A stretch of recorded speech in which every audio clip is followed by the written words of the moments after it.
वक्त आ गया है जब पाकिस्तान की तरह चीन पे भी सर्जिकल स्ट्राइक जरूरी है। यही मांग पूरा देश आज मोदी सरकार से कर रहा है। सरकार को भी जनता की आवाज को सुनना होगा। सरफरोशी की तमन्ना अब हमारे दिल में है, सरफरोशी की तमन्ना अब हमारे दिल में है। देखना है जोर कितना बाजुए कातिल में है।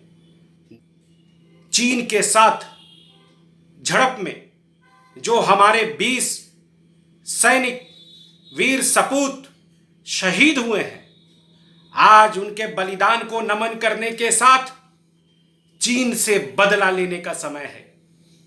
आज पूरा देश ये सवाल करता है, पूरा देश भारत सरकार से ये सवाल करता है कि आखिर हम कब तक अपने वीर जवानों का बलिदान देते रहेंगे।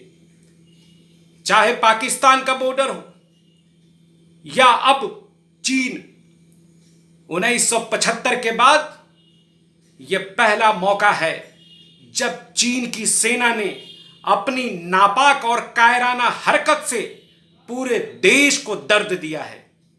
हमें इस दर्द का हिसाब लेना है। देश का हर नागरिक हिसाब चाहता है। हम भारत सरकार से यह मांग करते हैं, मोदी सरकार से यह मांग करते हैं कि अब झूला झूलने और कूटनीति से ज्यादा युद्ध नीति के बारे में सोचना होगा। हमें चीन को चीन के अंदाज में बताना होगा कि भारत सशक्त ही कि नहीं, बल्कि इस कदर शक्तिशाली है कि वो चीन के घर में घुसकर चीन के सैनिकों को सबक सिखा सकता है। अगर सरकार चाहे तो सर्जिकल स्ट्राइक भी करे। देश के तमाम लोग उनके साथ हैं। लेकिन पिछले 5 मई से जिस तरीके से LAC को लेकर, चीन के साथ संबंधों को लेकर और चीन के बॉर्डर पर जो संघर्ष है उसको लेकर जो चुप्पी मोदी सरकार ने साधी है, उससे देश के लोग चिंतित हैं। सरकार को सवाल का जवाब देना होगा। मोदी सरकार को अपनी चुप्पी तोड़नी होगी और देश को विश्वास में लेना होगा। पूरा देश ये चाहता है कि चीन को उसके अंदाज में सबक सिखाया जाए। हम चीन के साथ अगर दोस्ती करना जानते हैं तो हम दुश्मनी निभाना भी जानते हैं। यही एक संदेश चीन को देना होगा, वरना आने वाले समय में भारत के वीर सपूतों को इसी तरीके के बलिदानों से जूझना होगा।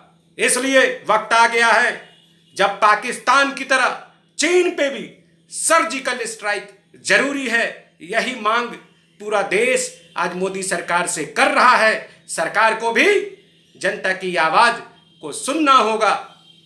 जय हिंद। मिलत टाइम्स की वीडियोस देखने के लिए यहाँ क्लिक करके सब्सक्राइब करें और हाँ, बेल आइकन जरूर दबाएं। अगर फेसबुक पर देख रहे हैं तो पेज लाइक करें।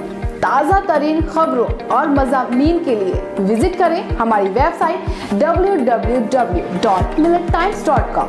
हमारी ये वेबसाइट उर्दू, हिंदी, इंग्लिश तीनों लैंग्वेज में मौजूद है।